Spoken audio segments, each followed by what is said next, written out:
श्री शिवाय नमस्तुभ्यम। प्यारे भक्तों, आप सबको मेरा प्यार भरा राधे राधे। आज हम सुनपान करेंगे फाल्गुन मास कथा का 13वां अध्याय यानी शिव पुराण का 13वां अध्याय। उम्मीद करती हूँ कि आपने चैनल को सब्सक्राइब कर लिया होगा। यदि नहीं किया है तो चैनल को सब्सक्राइब कर बेल आइकन को जरूर दबा लीजिएगा ताकि आगे आने वाली वीडियो के नोटिफिकेशन आप तक टाइम पर पहुँचते रहें। आइए कथा सुनपान करते हैं। माँ पार्वती ने कहा, योगिन, आपने तपस्वी होकर गिरिराज से यह क्या बात कह डाली। प्रभु, आप ज्ञान विशारद हैं तो भी अपनी बात का उत्तर मुझसे सुनिए। शंभो, आप तप शक्ति से प्रसन्न होकर ही बड़ा भारी तप करते हैं। उस शक्ति के कारण ही आप महात्मा को तपस्या करने का विचार हुआ है।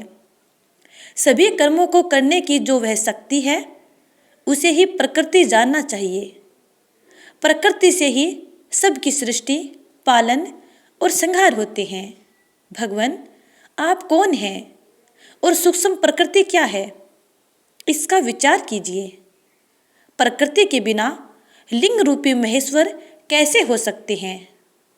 आप सदा प्राणियों के लिए जो अर्चनीय, वंदनीय और चिंतनीय है वह प्रकृति के कारण ही है। इस बात को हृदय से विचार कर ही आपको जो कहना हो वह सब कहिए।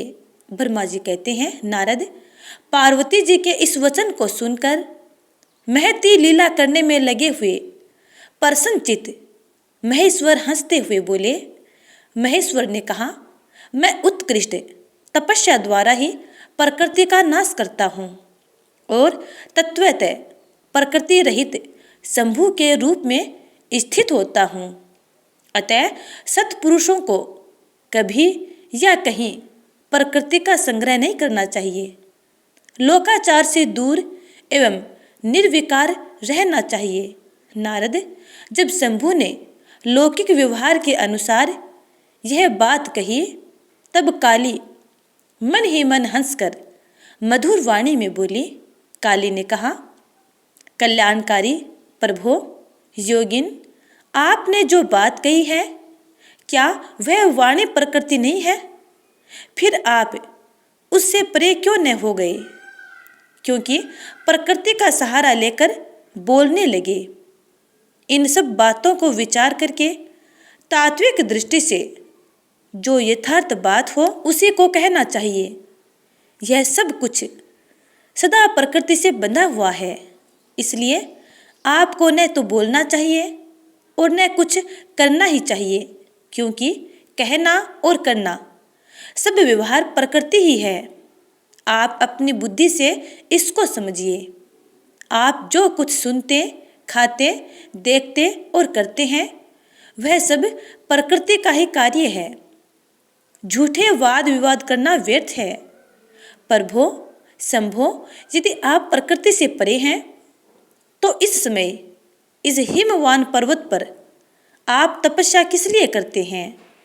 हर प्रकृति ने आपको निगल लिया है, अतः आप अपने स्वरूप को नहीं जानते। इस आप यदि अपने स्वरूप को जानते हैं तो किस लिए तप करते हैं। योगिन, मुझे आपके साथ वाद विवाद करने की क्या आवश्यकता है।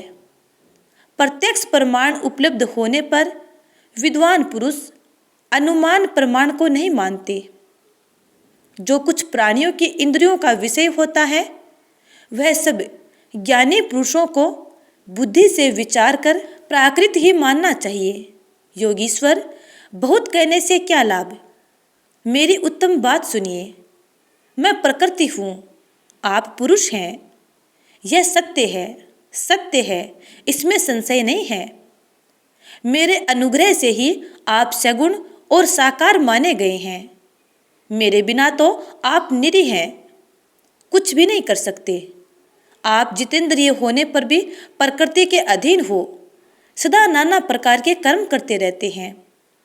फिर निर्विकार कैसे हैं और मुझसे लिप्त कैसे नहीं। शंकर, यदि आप प्रकृति से परे हैं और यदि आपका ये कथन सत्य है तो आपको मेरे समीप रहने पर भी डरना नहीं चाहिए।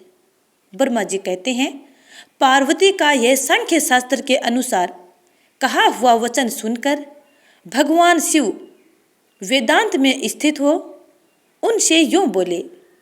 श्री शिव ने कहा, सुंदर भाषण करने वाली गिरिजे, यदि तुम सांख्य मत को धारण करके ऐसी बात कहती हो तो प्रतिदिन मेरी सेवा करो, परंतु वह सेवा शास्त्र निषिद्ध नहीं होनी चाहिए।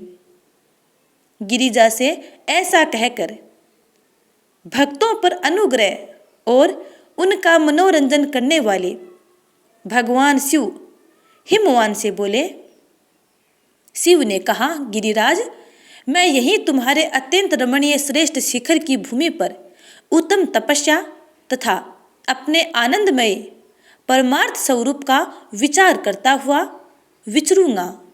पर्वतराज, आप मुझे यहाँ तपस्या करने की अनुमति दें। आपकी अनुज्ञा के बिना कोई तप नहीं किया जा सकता। देवादिदेव शूलधारी भगवान शिव का यह कथन सुनकर हिमवान ने उन्हें प्रणाम करके कहा, महादेव, देवता, असुर और मनुष्यों सहित संपूर्ण जगत तो आपका ही है। मैं तुच्छ होकर आपसे क्या कहूँ। ब्रह्मा जी कहते हैं, नारद, गिरिराज हिमवान के ऐसा कहने पर लोक कल्याणकारी भगवान शंकर हंस पड़े और आदरपूर्वक उनसे बोले, अब तुम जाओ। शंकर की आज्ञा पाकर हिमवान अपने घर लौट गए। वे गिरिजा के साथ प्रतिदिन उनके दर्शन के लिए आते थे। काली अपने पिता के बिना भी दोनों सखियों के साथ नित्य शंकर जी के पास जाती और भक्ति पूर्वक उनकी सेवा में लगी रहती। नंदीश्वर आदि कोई भी गण उन्हें रोकता नहीं था। तात महेश्वर के आदेश से ही ऐसा होता था। प्रत्येक गण पवित्रता पूर्वक रहकर उनकी आज्ञा का पालन करता था। जो विचार करने से परस्पर अभिन्न सिद्ध होते हैं, उन्हीं शिवा और शिव ने सांख्य और वेदांत मत में स्थित हो जो कल्याणदायक संवाद किया, वह सर्वदा सुख देने वाला है। वह संवाद मैंने यहाँ कह सुनाया। इंद्रियातीत भगवान शंकर ने गिरिराज के कहने से उनका गौरव मानकर उनकी पुत्री को अपने पास रखकर सेवा करने के लिए स्वीकार कर लिया। काली अपनी दो सखियों के साथ चंद्रशेखर महादेव जी की सेवा के लिए प्रतिदिन आती जाती रहती थी। वे भगवान शंकर के चरण धोकर उस चरणामृत का पान करती थी। आग से तपाकर शुद्ध किए हुए वस्त्र से अथवा गर्म जल से धोए हुए वस्त्र द्वारा उनके शरीर का मार्जन करती थी। उसे मलती पोंछती थी। फिर 16 उपचारों से विधिवत हर की पूजा करके बारंबार उनके चरणों में प्रणाम करने के पश्चात प्रतिदिन पिता के घर लौट जाती रही। मुनिश्रेष्ठ, इस प्रकार ध्यान प्रायण शंकर की सेवा में लगी हुई शिवा का महान समय व्यतीत हो गया, तो भी वे अपनी इंद्रियों को संयम में रखकर पूर्ववत उनकी सेवा करती रही।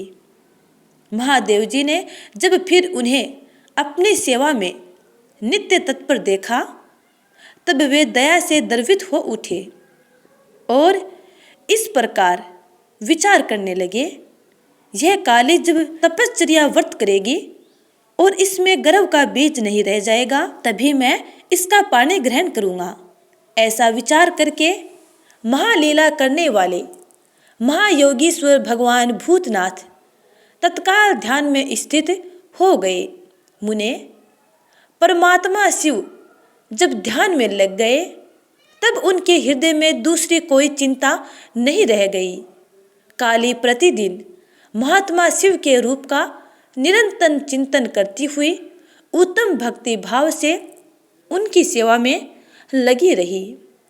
ध्यान प्रायण भगवान हर शुद्ध भाव से वहाँ रहती हुई काली को नित्य देखते थे, फिर भी पूर्व चिंता को भुलाकर उन्हें देखते हुए भी नहीं देखते थे। इसी बीच में इंद्र आदि देवताओं तथा मुनियों ने ब्रह्मा जी की आज्ञा से कामदेव को वहाँ आदरपूर्वक भेजा। वे काम की प्रेरणा से काली का रुद्र के साथ संयोग कराना चाहते थे। उनके ऐसा करने में कारण ये था कि महापराक्रमी तारकासुर से वे बहुत पीड़ित थे और शंकर जी से किसी महान बलवान पुत्र की उत्पत्ति चाहते थे।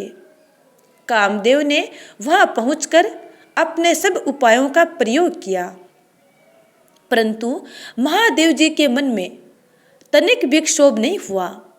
उल्टे उन्होंने कामदेव को जलाकर भस्म कर दिया। मुने तब सती पार्वती ने भी गर्व रहित हो उनकी आज्ञा से बहुत बड़ी तपस्या करके शिव को पति रूप में प्राप्त किया। फिर वे पार्वती और परमेश्वर परस्पर अत्यंत प्रेम से और प्रसन्नतापूर्वक रहने लगे। उन दोनों ने परोपकार में तत्पर रहकर देवताओं का महान कार्य सिद्ध किया। तो प्यारे भक्तों, आज की ये कथा यहीं पर समाप्त होती है। आगे की कथा जानने के लिए अगले अध्याय का इंतजार करना। तब तक के लिए जय श्री राधे।